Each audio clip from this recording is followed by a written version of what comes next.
Hi guys, welcome to my channel. For everybody new here, I'm Sanya and I'm a resin artist, and I also own a supply store where I sell supplies along with my mom. And today we will be making this Guruji car hanging that I made in two different types, and I will take you along through the whole process. So let's get started. Okay, so before I start with the pouring and all of that, I'll just show you what all is required. A mold is required, of course, resin is required, and the most important, the photo or the sticker, whatever you're going to use. You can also use a sticker like in this, a metallic sticker.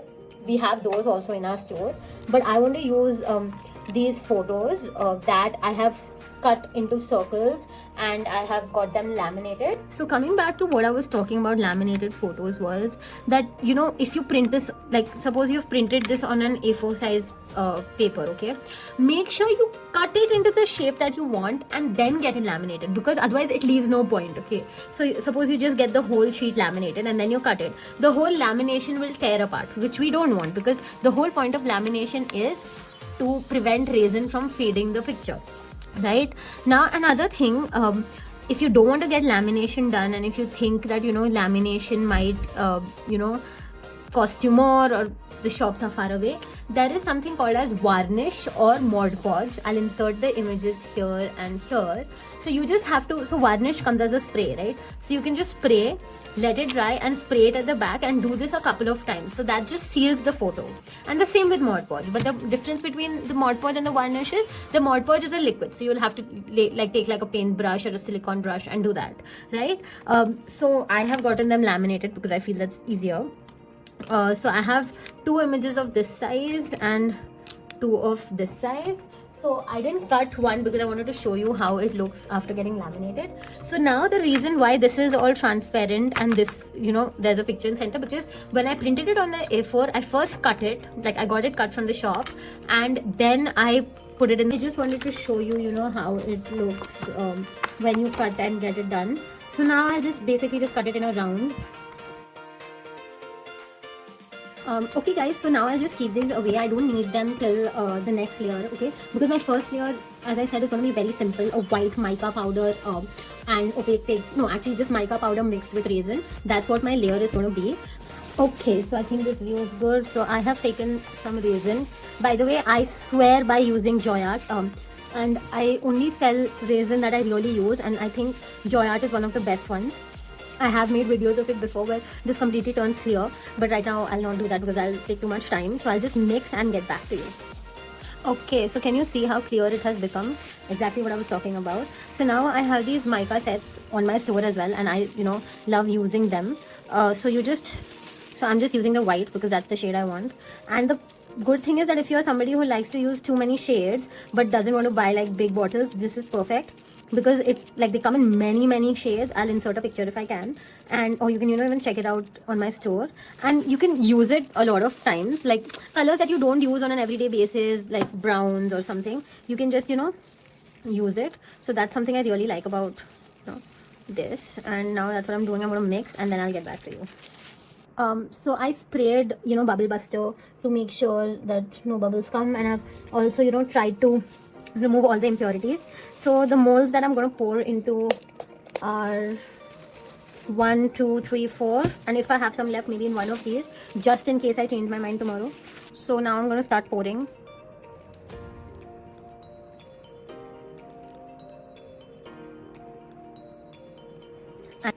So I thought of doing something different because they were looking too plain, some of them. So I had some resin left, like a few drops. So I mixed golden mica powder in them, and now I'll just, you know, do like I'll put in some drops just to, you know, see if I can create some nice effect. Let's see how it looks. And even if it doesn't look very good, we can always, you know, hide it with the photo, because, you know, photo and stones and everything can be fixed, right? So it's not much to worry about. So after we put the, you know, small drops, I'll just take these and create swirls like this.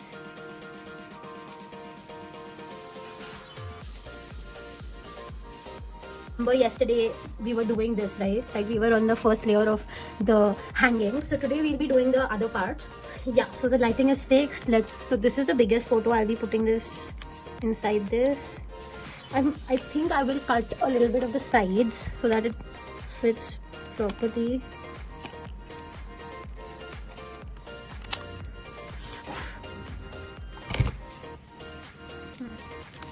Yeah, now it's fine. Now let's do the other big photo first. Good. Now the small one, I think I'm going to go for this and for this, right? And I have these small gold granules that I'll be putting around this one, and around this one I'll put something else. Let's see, I haven't thought about it. Hi guys, so my resin is mixed and ready. Now I'm going to start pouring it. Hi guys, so now it's demolding time. Can you see the gloss, how nice it looks? Can you see how pretty it looks? It's so clear and nice. I don't know if I'll be making this into a hanging. For now, I'll be making this one into a hanging. So let's see. Yeah, so this is how this one looks. It looks so gracious, so gorgeous and so nice, right? So now we have done the demolding. Now let's move to the second part. Okay, better now. So now what am I going to do with this is using my drill. Can you see this? Yeah, so using this drill, I'll make two holes, one over here and one over here, okay?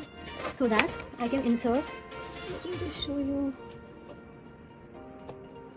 Insert these and then attach the chain, right? So now when you're making a hole, make sure a drill, the bit size is equal to the size of this part of the screw. So for testing it, I made a hole in a random piece and I checked and it's perfect. So I will go ahead and do that.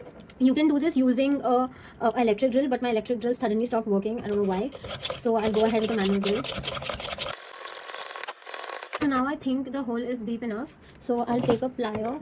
You can do it with your hand, but because I have these extensions, it's too small for me to hold. So I'll use a plier, put my screw in the hole, like perpendicularly, and rotate it, okay? So you can rotate your hand or the piece, that's up to you. But the whole point is the way you screw something, that's how you have to screw this.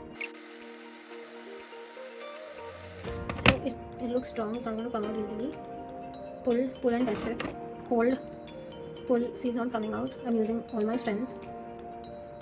Now the same thing I'll make on this side, but make sure you make it at an equidistance so that it hangs properly, right? So that's what I'm going to do now.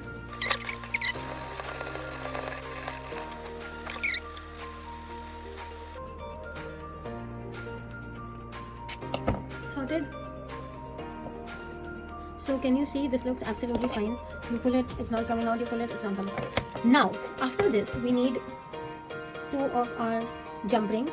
Now the size of the jump ring doesn't matter, what matters is the thickness.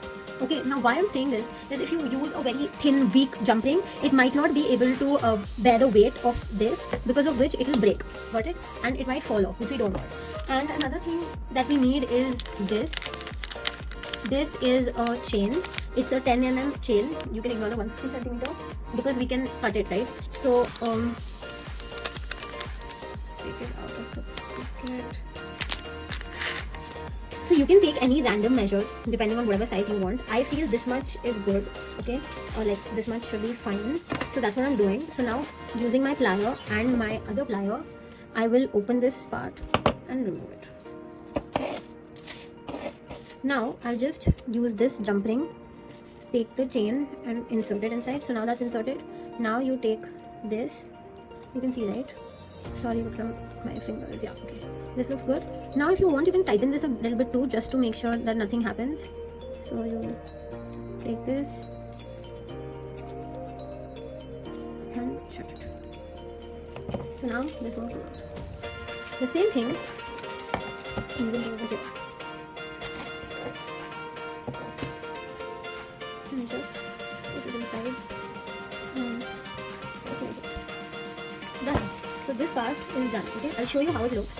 But now I don't want the back side to look plain because when you hang it, it whirls around, right? So at the back, what I have decided to do is take this mantra sheet, but I won't stick the whole mantra because it's bigger in size. I'll remove this picture and I'll do the alignment of the mantra only and Jai Guruji part. So we'll do that designing also right now. So ideally when you're using a metallic sticker, you should do a coat of resin on it, for it to be safe. But if you have time, if you don't have time and you need to deliver it urgently, you can always skip it. So that's what I'm going to do today, but I'll see. I haven't decided. I might end up just doing it with UV resin or something. Let's see. So this is how I want to place it. Okay, so let's start.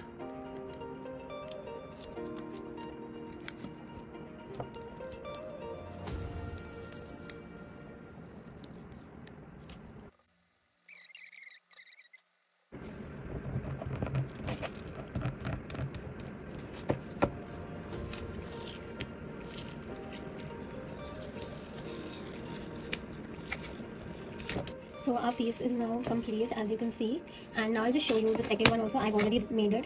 This is how the second piece looks. This was the background with an effect, that's how you can see the golden, and this is the one we made in the video right now. I think I'm in love with the way they look. I'm just not sure if I should leave it or put a coat of resin, but I think it's fine. So yeah, I'll show you the final snippets now. If you like this video and found this helpful, please like, share and subscribe, and also leave a comment down below. And yeah, that's it. See you in the next video.